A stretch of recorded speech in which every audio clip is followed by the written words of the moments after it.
नमस्ते। मैं हूं doctor Himanshu Bavishi, founder director of Bavishi fertility institute. Bavishi fertility institute infertile संतान प्राप्ति इच्छुक युगलों के लिए समर्पित है और इसलिए इस कोविड-19 की महामारी के समय में आपके लिए बहुत ही महत्वपूर्ण माहिती लेके हम आपके सामने आए हैं। कोरोना वायरस कोई नया वायरस नहीं है। 2003 में सार्स नाम का कोरोना वायरस आया था जिसने करीब 9000 लोगों को इन्फेक्ट किया था और रफली 10% मोर्टालिटी था। 2012 में मर्स नाम का कोरोना वायरस आया था जिसने 2500 से ज़्यादा लोगों को इफ़ेक्ट किया था और उसका मोर्टालिटी रेट 35% था, मगर ये पूरे विश्व में फैला नहीं था। कोरोना वायरस कॉमनली भी देखा जाता है, जैसे कि फ्लू की बीमारी जिसको हम कहते हैं, उसमें भी करीब 25% लोगों को कोरोना वायरस होता है। तो कोरोना वायरस का नाम कोरोना वायरस क्यों है? क्योंकि वायरस के बाहर ऐसे प्रवर्ध स्पाइक्स होते हैं जो कि क्राउन के जैसे दिखते हैं या तो सूर्य के किरण के जैसे दिखते हैं, इसलिए उसका नाम कोरोना है। यही कोरोना ग्रुप के वायरस में म्यूटेशन मतलब विकृति होने की वजह से, विकार होने की वजह से उसका अलग फॉर्म सामने आया है। कम से कम 4 प्रकार की विकृति म्यूटेशंस देखे गए हैं और इसीलिए इसको नोवेल नया कोरोना वायरस कहा जाता है। ये कोरोना वायरस जो 2003 में सार्स की बीमारी हुई थी उसके बिल्कुल मिलता जुलता है, इसलिए इसको सार्स कोरोना वायरस का शॉर्ट फॉर्म COV और दूसरा मतलब 2 ऐसा टेक्निकल नाम दिया गया है। मगर ये नाम आम जनता की समझ में आसानी से आता नहीं है, इसलिए WHO ने इसको कोविड-19 नाम दिया है। 19 इसलिए क्योंकि ये महामारी 2019 में फैली थी और कोविड इसका नाम दिया गया है। तो आप चाहे इसको सार्स COV-2 कहिए, नोवेल कोरोना वायरस कहिए या कोविड-19 कहिए, ये सब एक ही चीज़ है। और आज का जो कोरोना वायरस है उससे पूरा विश्व चिंतित क्यों है, ये समझना ज़रूरी है। पूरा विश्व इसलिए चिंतित है क्योंकि करीब करीब आज 13 अप्रैल 2020 को विश्व भर में 19,50,000 से ज़्यादा लोग कोरोना वायरस से संक्रमित है ऐसा प्रस्थापित हो चुका है। हो सकता है ऐसे बहुत सारे लोग हैं जो अभी तक सामने नहीं आए और करीब करीब 1,25,000 से ज़्यादा लोगों की मृत्यु हो चुकी है। भारत देश में भी पूरे देश में ये इन्फेक्शन फैला है और हज़ारों में डायग्नोस्ड हो चुके इन्फेक्शन वाले पेशेंट्स हैं और मृत्यु का दर सैकड़ों तक पहुंच गया है। इसलिए हमें जागरूक रहना बहुत ज़रूरी है। तो उसका मतलब ये है कि हम इस बीमारी को कैसे क्योर करें। अनफॉर्चुनेटली हर बीमारी की तरह कोरोना वायरस की बीमारी का इजी क्योर नहीं है, इसलिए हमें यह होगा कि भाई हम कोरोना वायरस की बीमारी का क्योर कर लें, मगर अनफॉर्चुनेटली ये वायरस की बीमारी का कोई क्योर अभी तक नहीं मिला है। जो भी दवाइयाँ यूज़ होती है वो एक्सपेरिमेंटल बेस पर यूज़ होती है और अभी तक ऐसा कोई ठोस प्रमाण नहीं है कि ये दवाई देने से ये ठीक हो जाता है। तो सबसे बड़ा क्योर कहो तो वो प्रिवेंशन है, मतलब उसको होने से रोकना ही हमारा सबसे बड़ा काम है। कैसे रोका जा सकता है उसके बारे में पूरी सरकार की विज्ञापन आते हैं, न्यूज़पेपर में आते हैं, हर जगह आते हैं और आपको पता है। फिर भी मैं कहूँगा कि ये टच जोन से फैलता है। आँख, नाक और मुंह को टच करने से वहाँ से वो आपके शरीर में प्रवेश करता है और वो टच 3 प्रकार से हो सकता है। एक है डायरेक्ट कांटेक्ट, मतलब आप किसी से हाथ मिलाते हैं, किसी का टच किया हुआ तो वो होता है। दूसरा है ड्रॉपलेट्स, मतलब कोई आपके सामने खांसता है, छींकता है, तो उसके सांस में से आते हुए इन्फेक्शन के ड्रॉपलेट्स डायरेक्ट आपके बॉडी में जा सकते हैं। और तीसरा है फोमाइट्स, जिसके मतलब कोई जगह पर वो पड़ा हुआ वायरस आपके संपर्क में आता है और फिर आप उसको आपके शरीर में फैलाते हैं। सबसे पॉजिटिव बात यह है कि ये वायरस का बाहर का जो प्रोटीन और फैट का लेयर है वो सोप, मतलब सिंपल साबुन से बहुत ही अच्छी तरह से नष्ट हो जाता है। अगर 20 सेकंड तक आप इस लेयर को सोप से एक्सपोज करते हैं तो ये नष्ट हो जाता है, वायरस नष्ट हो जाता है। इसीलिए बार बार 20 सेकंड तक साबुन से हाथ धोने का कहा जाता है और वो आपके लिए सबसे सेफ चीज़ है। और ये 3 चीज़ों को छूने से बचें, वो आपके लिए बेस्ट चीज़ है। अब बात करते हैं कोरोना वायरस के ये पेंडेमिक के दौरान प्रेगनेंसी हो तो क्या करना चाहिए। बिल्कुल घबराने की ज़रूरत नहीं है। प्रेगनेंसी आपकी सेफ रहेगी। कोरोना वायरस का प्रेगनेंसी के वीपर डायरेक्ट कोई इफ़ेक्ट है ऐसा अभी तक नहीं देखा गया।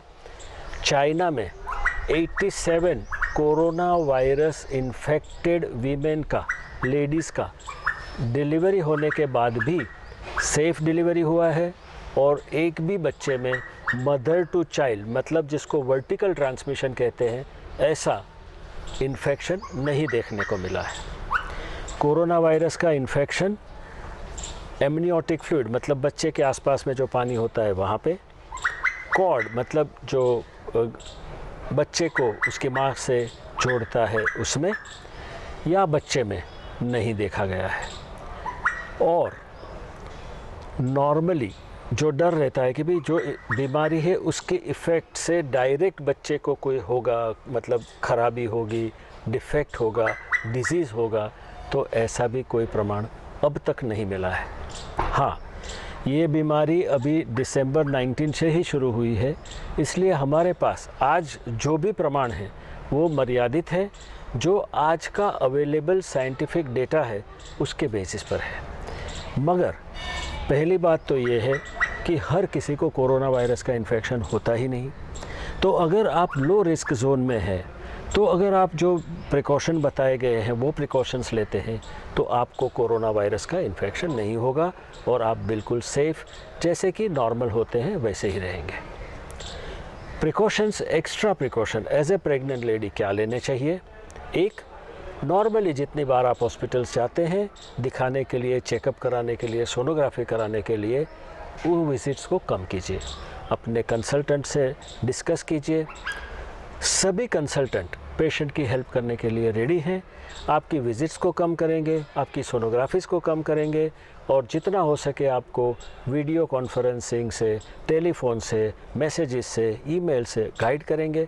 और आपका जो क्रॉस कॉन्टामिनेशन का चांस है, मतलब हॉस्पिटल जाने से कोई दूसरा पेशेंट जो कि पॉजिटिव है या इंक्यूबेशन पीरियड में है, वहाँ से आपको इन्फेक्शन लगने का चांस है, वो आप रिड्यूस कर सकते हैं।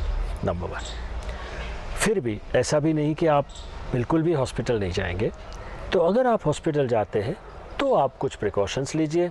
नंबर 1, आप अपना अपॉइंटमेंट फ़िक्स करके जाइए। आपका पर्पज़ ऑफ अपॉइंटमेंट बिल्कुल क्लियर होना चाहिए। आप अपने क्वेश्चंस एक पेपर में लिख के जाइए ताकि आप फटाफट अपने क्वेश्चंस पूछ सके, उसका आंसर ले सके और जल्दी से हॉस्पिटल से बाहर जा सके। अपने पर्सनल व्हीकल में जब तक पॉसिबल है या टैक्सी या ऑटो पर्सनल करके जाइए। क्राउडिंग अवॉइड कीजिए so that cross contamination is not there.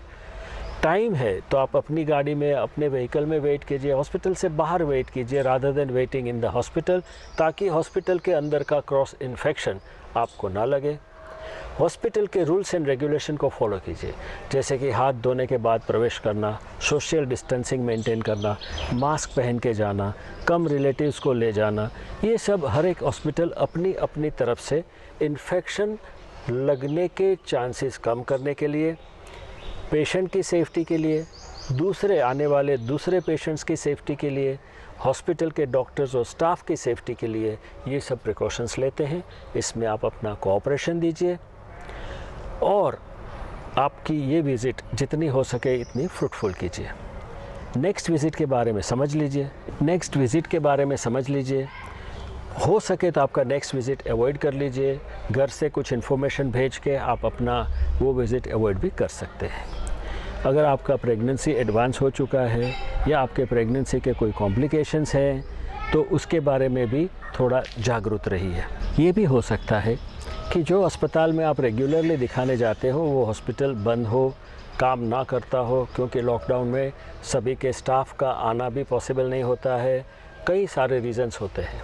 तो ये भी आप पक्का कर लीजिए कि बाई चांस आपको इमरजेंसी में कभी हेल्प की ज़रूरत पड़ी तो आप कहाँ पे आपका इमरजेंसी हेल्प ले सकते हैं। आप अपने कंसल्टेंट से डिस्कस कीजिए, ऑल्टरनेटिव भी तैयार रखिए ताकि आप परेशान ना हो। अगर आपका डिलीवरी भी होगा तो उसमें भी कोई एक्स्ट्रा रिस्क नहीं है। खाली यही है कि हर एक वक्त पर जितनी भी बार चाहे आप हॉस्पिटल जाते हैं चेकअप के लिए, डिलीवरी के लिए या किसी और चीज़ के लिए, ये जो प्रिकॉशंस आपको बताए गए हैं वो प्रिकॉशंस लीजिए। और लास्ट क्वेश्चन है ब्रेस्ट फीडिंग। थियोरेटिकली आप ब्रेस्ट फीडिंग कर सकते हैं क्योंकि ब्रेस्ट में वायरस नहीं जाता, ब्रेस्ट मिल्क में वायरस नहीं जाता।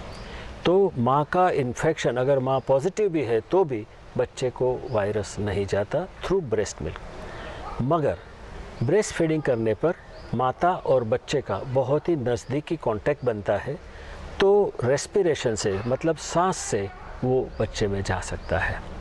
इसलिए ये प्रिकॉशन बहुत ज़रूरी है। अगर आप पॉजिटिव हैं तो बी वेरी केयरफुल, और अगर आपको डाउट है तो you can give express breast milk, मतलब आप अपना ब्रेस्ट मिल्क निकालिए, फिर उसको बॉईल कीजिए और फिर बच्चे को पिलाइए।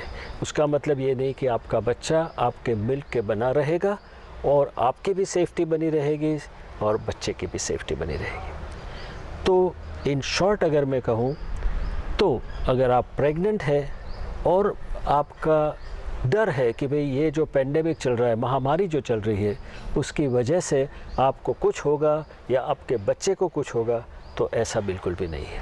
हाँ, आपको इन्फेक्शन ना लगे, कोरोना वायरस सा इन्फेक्शन ना लगे, कोविड-19 से आप संक्रमित ना हो, इसके लिए पूरे प्रिकॉशन लीजिए।